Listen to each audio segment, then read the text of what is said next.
Comment équilibrer sa vie professionnelle et sa vie personnelle dans un agenda? Si comme moi vous avez une vie professionnelle bien remplie, vous vous demandez comment vous pouvez faire pour équilibrer votre vie personnelle et votre vie professionnelle et réussir à faire tout ce que vous aimeriez faire dans votre journée. Vous avez l'impression que vous n'avez pas assez de temps dans votre journée et votre programme vous semble trop chargé. Dans cette vidéo, je vais vous montrer comment j'équilibre ma vie personnelle et professionnelle et comment parfois je lutte contre la procrastination avec la méthode des 2 minutes.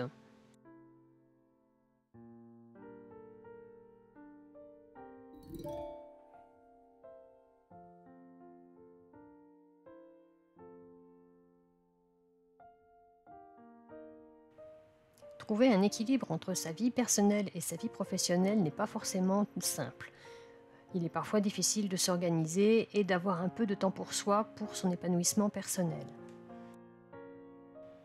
Dans cette vidéo, je vais vous expliquer comment j'essaie de concilier ma vie professionnelle bien remplie avec une vie personnelle épanouie.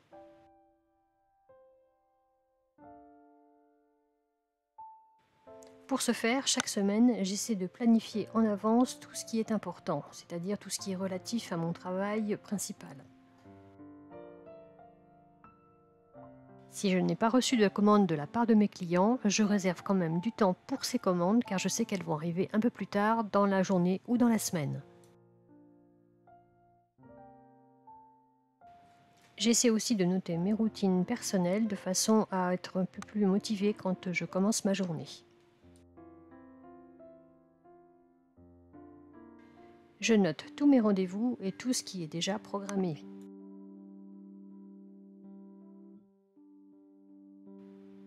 J'ai aussi une liste de tâches sur mon ordinateur et en fonction de leur urgence, je programme les tâches à faire pour la semaine.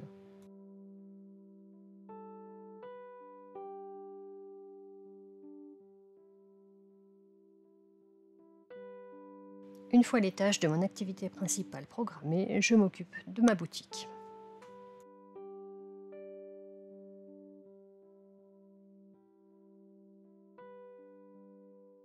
Je programme aussi bien sûr tout ce qui concerne cette chaîne YouTube.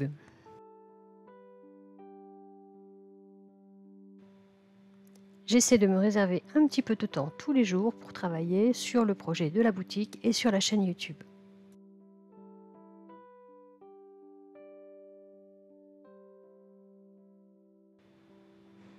Enfin, je vérifie la totalité de mon emploi du temps, qu'il soit professionnel pour mon activité principale ou pour ma boutique.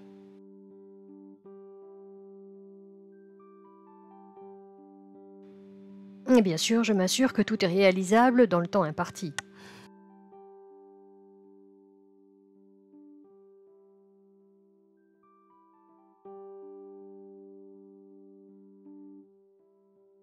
Et voici ce que donne une semaine bien remplie. Vous voyez que sur mon agenda, il y a déjà beaucoup d'espaces de temps qui sont remplis.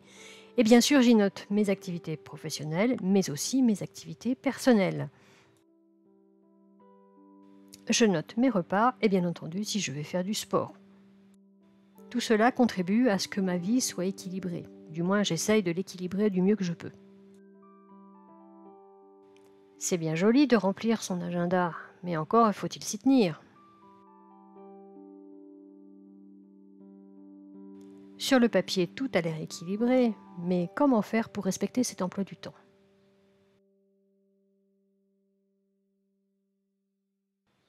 Ma boîte secrète, c'est la règle des 2 minutes.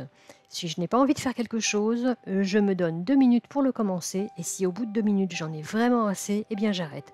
Sinon, je continue. Et croyez-moi, ça marche. Le plus dur en fait, c'est de commencer une activité qu'on n'aime pas. Après, une fois qu'on est dedans, ça va tout seul. Cette règle des 2 minutes est une aide précieuse pour toutes les activités que l'on a tendance à procrastiner, comme sa déclaration d'impôt ou ce genre de choses. En ce qui me concerne, cette règle est redoutablement efficace. Cela me permet aussi de faire les tâches que je n'aime pas, comme la vaisselle.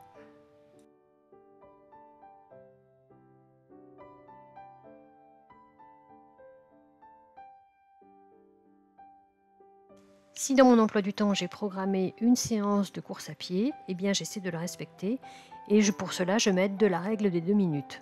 C'est-à-dire que je mets 2 minutes à enfiler mes baskets et ensuite je pars courir.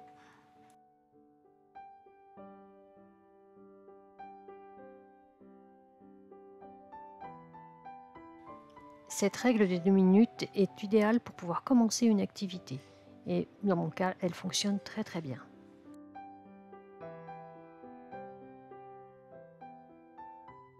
Pour résumer sur la manière dont je m'organise pour équilibrer ma vie professionnelle et personnelle, je commence par remplir mon agenda avec toutes mes obligations, puis mes activités personnelles, et enfin j'essaie de me donner parfois un coup de pied au derrière à l'aide de la règle des 2 minutes.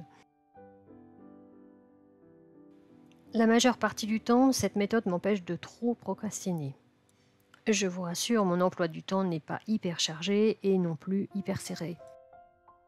Entre deux tâches ou deux activités, j'essaie toujours d'avoir une zone tampon qui me permet éventuellement de prolonger mon activité si je ne l'ai pas terminée, ou éventuellement de me reposer. Je réserve également du temps pour pouvoir gérer les imprévus. Avec le temps, je sais combien de temps il me faut à peu près pour accomplir une tâche donnée. Cela me permet de m'organiser beaucoup plus facilement et de structurer mes journées. Avec cette méthode, et bien que travaillant en freelance, j'ai réussi à éliminer majoritairement le travail le soir ou le week-end. Autant que faire se peut, j'essaie de réserver ces périodes pour ma vie de famille ou simplement pour me relaxer. Enfin, vous remarquerez que j'écris au crayon de papier ou plus exactement au critérium. Cela me permet de modifier mon emploi du temps si jamais un imprévu urgent arrive. Et comme je suis un peu maniaque, je préfère avoir un agenda propre car je l'ai sous les yeux toute la journée. La méthode que je vous montre ici fonctionne très très bien pour moi, mais peut-être qu'elle ne fonctionnera pas pour vous. Ce sera à vous éventuellement de l'adapter de façon à ce qu'elle fonctionne pour vous. Voilà, cette vidéo touche maintenant à sa fin. Si vous l'avez aimée, n'hésitez pas à mettre un pouce bleu ou un pouce en l'air et à vous abonner à ma chaîne. Cela m'est d'un grand soutien. Et je vous dis à bientôt dans une nouvelle vidéo.